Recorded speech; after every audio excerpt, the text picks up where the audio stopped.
Australia ने इस session में कम्पेटिटिव क्रिकेट खेली है बांग्लादेश के मुकाबले में। हालाँकि बांग्लादेश ने उनको चारों साइड से दीवार पे लगाया हुआ, आज फिर भी थोड़ा ऑस्ट्रेलिया ने कमबैक किया है। तो वही वाला सीन इनके साथ चल रहा है कि इन्होंने अपने आप को बड़ा मतलब मिरर समझ के ये सोच लिया था कि क्या बुलेट प्रूफ हैं कि इनको कोई गिरा नहीं सकता या कुछ कर नहीं सकता। ठीक है ना?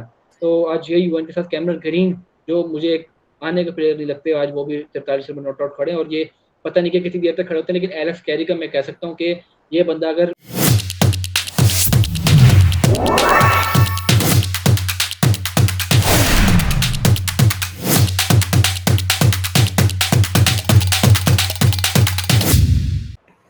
Hello and welcome back to our channel. उम्मीद करता हूँ कि आप सब लोग खैरियत से होंगे। जैसा कि आप सब लोग जानते हैं कि बांग्लादेश ने ऑस्ट्रेलिया को गले से पकड़ा हुआ है और वो कोई एक ऐसा सेशन गुजरता नहीं है कि जिसमें हम कह सकें कि आज ऑस्ट्रेलिया ने इस सेशन में कम्पेटिटिव क्रिकेट खेली है बांग्लादेश के मुकाबले में। हालांकि बांग्लादेश ने उनको चारों साइड से दीवार पे लगाया हुआ, आज फिर भी थोड़ा ऑस्ट्रेलिया ने कमबैक किया है। लेकिन बात करते हैं जो डे 2 गुजरा है, जो पिछले हुआ था, वो बांग्लादेश 96 फॉर 1 दोबारा आई थी। तो उसमें तंजीद हसन ने कमाल की अपनी 100 का कंप्लीट किया, क्योंकि जब ये गए थे उस टाइम 30-35 पे इनकी नहीं खत्म हुई थी। उसी तरह मोमिन उल हक की 30-35 पे थी और मोमिन उल हक ज़्यादा सॉलिड खेल रहे थे तंजीद हसन के मुकाबले में। मुझे लग रहा था कि तंजीद हसन का चांस बनेगा, मोमिन उल हक का नहीं, लेकिन उन्होंने गलत प्रूफ किया।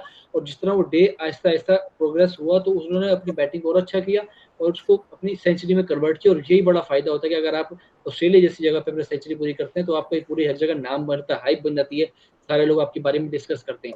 और जो जलते पे नमक जो छिड़का उन शांटो ने छिड़का था जब उन्होंने 84 रन की इनिंग खेली है, तो उसके बाद लग रहा था कि कहीं न कहीं बांग्लादेश कोलैप्स करेगा, करेगा, करेगा और इसी वेट में वो 426 रन बना गए हैं। शांटो ने 84 रन बनाए, मुशफिकुर ने 36 बनाए। एक जो फ्लॉ था वो था लिटन दास का 0 पे आउट होना। अगर मैं सोचता हूँ कि अगर ये 30, 35, 40 कर लेते, उनको थोड़ी बहुत सपोर्ट दे देते मेहदी हसन को, तो ये आराम से 500 कर सकते थे, क्योंकि बहुत स्ट्रॉन्ग कंडीशन में था बांग्लादेश उस टाइम। और अगर बात की जाए मेहदी हसन की, जो आज मैं दोबारा मैच शुरू हुआ है, पिछले मैच का ओवरव्यू था डे 2 का, भी ये डे 3 पे आ रहे हैं, तो मेहदी हसन ने कमाल की पार्टनरशिप की उन्होंने।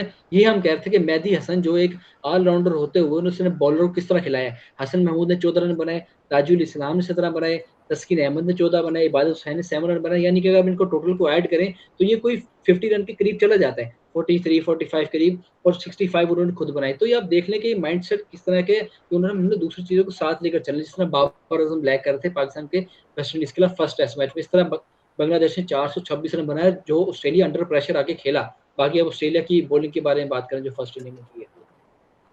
बिल्कुल ऑस्ट्रेलिया की बॉलिंग जो थी मतलब जिस तरह से ऑस्ट्रेलिया बांग्लादेश को बहुत हल्की टीम समझता हुआ आ रहा है और ऑस्ट्रेलिया अपने बॉलर्स के ऊपर बहुत डिपेंडेंट होता है और जो ऑस्ट्रेलिया की बॉलिंग लाइन है बैटिंग लाइन है दोनों बहुत ज़बरदस्त रहती है। और लेकिन आज जो ऑस्ट्रेलिया अपनी तरफ से खेल रहा है या तो मेरे ख्याल है उनको वही होता है ना जो हम कहते हैं कारमा के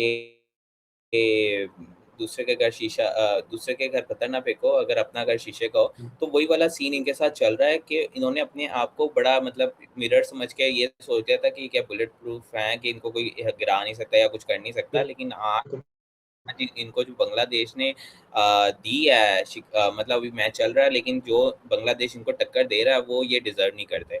अब अगर हम इनके बॉलर्स की बात करें तो आज जोश हेजलवुड ने 6 विकेटें ली, बड़ा ज़बरदस्त उन्होंने रहा। उन्होंने मोमिन उल हक की ली, फिर नजमुल हुसैन की ली, फिर हसन महमूद की ली, तजुल इस्लाम की ली, फिर हसन मिर्ज़ा की ली और फिर उसके आखिर में उन्होंने हुसैन की ली। तो उनकी तरफ से बहुत अच्छा अटैक रहा है। लेकिन ये कि वो जो जोश हेज़लवुड है उनकी एक प्रेस कॉन्फ्रेंस के अंदर भी उन्होंने ये मेंशन किया कि जो बांग्लादेश है उसकी भी बॉलिंग बहुत अच्छी है और वो बिल्कुल। जो है डिफरेंट कंडीशंस के अंदर बॉल अच्छी कर लेते हैं और उन्होंने उन्हीं चीज़ों को स्टडी करते हुए अपनी बॉलिंग स्टाइल को अपडेट किया। लेकिन फिर भी अगर हम इनकी बॉल के अलावा अगर बाकी प्लेयर्स की बॉलिंग देखें तो कोई इतनी खास नहीं रही। मतलब वो कि उन्होंने स्कोर रखा और या कुछ किया। हाँ और जी। अगर जोश हेजल ने भी जिन प्लेयर्स की विकेट्स ली है तो वो लोग भी इस तरह से नहीं था कि वो क्रीज के ऊपर खड़े होकर खेल नहीं रहे। मतलब वो अपना डैमेज दे चुके थे, ठीक है, बिल्कुल। थक चुके थे। वो अपनी एक इनिंग अपना एक स्टार्ट जो चाहिए था प्लेयर्स को वो दे चुके थे। बांग्लादेश को लीड भी अच्छी मिल गई थी तो वो कर चुके थे। और अगर इसी के साथ अगर हम ऑस्ट्रेलिया की बैटिंग की बात करें तो वो हमें आज फेल्ड नज़र आई है। मतलब फिर से वही मतलब बेशक उनका मिडिल ऑर्डर कुछ प्ले कर रहा है और कुछ करके गया लेकिन ऑब्वियसली बात है जो टॉप ऑर्डर है आपका, टॉप ऑर्डर आपका एक होता है टॉप लाइन अटैक। और अगर आपका टॉप लाइन अटैक फेल्ड हो जाए तो फिर उसके बाद आपकी जो चांसेस हैं, आपकी जो प्लेइंग ग्राउंड है वो कम हो जाती है। क्या बोलेंगे आप बिल्कुल। ऑस्ट्रेलिया की बैटिंग के बारे में? जी, ऑस्ट्रेलिया की बैटिंग के बारे में यही कहूँगा कि जिस तरह ऑस्ट्रेलिया जब 200 से ऊपर लीड ले चुका था, तो भले ऑस्ट्रेलिया इस चीज़ का प्रेशर नहीं लेता, लेकिन एक अंदर ही अंदर सिक्स सेंस में चल रहा होता कि यार ये बांग्लादेश है, क्या हम एक इनिंग से ना हार जाएँ, कोलैप्स ना हो जाए, तो एक सारी बातें चल रही होती हैं। और जिसकी वजह से आज हमने देखा कि वेदर आउट 0 पे आउट हुए, ट्रेविस हेड दोबारा चौकोन आउट हो गए हसन महमूद पे, तो 8 विकेटें हो गई उनकी अभी तक जो मैच चल रहा है। तो उसके बाद लाबुशेन को लग रहा था कि जो काफ़ी अरसे से बल्ला उन पे चल नहीं रहा, लेकिन आज उन्होंने 30 रन बनाए। लेकिन जब आप टेस्ट मैच में दूसरी इनिंग इतने बुरे तरीके से स्टार्ट कर रहे होते हो, तो 30 रन कोई चीज़ नहीं होती। 30 रन से आपने उसको कन्वर्ट करना होता है आगे की तरफ। उसी तरह स्टीव स्मिथ की बात की जाए तो भाई ये बंदा हर टाइम ही खड़ा रहता है, क्योंकि इनका प्लान यही होता है कि यार स्टीव स्मिथ संभालेगा, स्टीव स्मिथ कोलैप्स रोकेगा। तो अगर आप एक बंदे पे इतना जोर डालेंगे तो आज स्टीव स्मिथ भी सामने कैच देगा ही ना।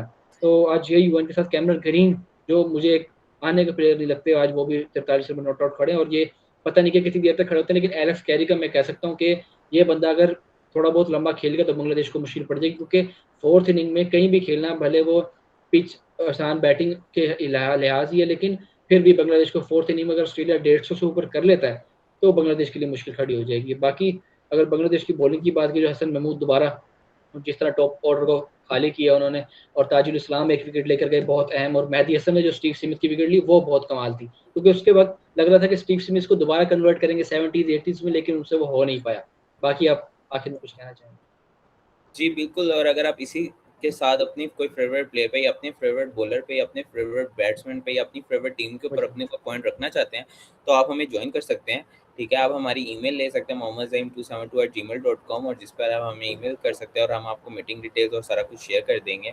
और अगर आपको जी, हमारी कोई भी बात बुरी लगती है या फिर कोई भी बात आउट ऑफ कॉन्टेक्स्ट करती है, तो उसके लिए बहुत ज़्यादा माज़रत, और मेरी तरफ से आप सबको अल्लाह हाफ़िज़। अल्लाह हाफ़िज़।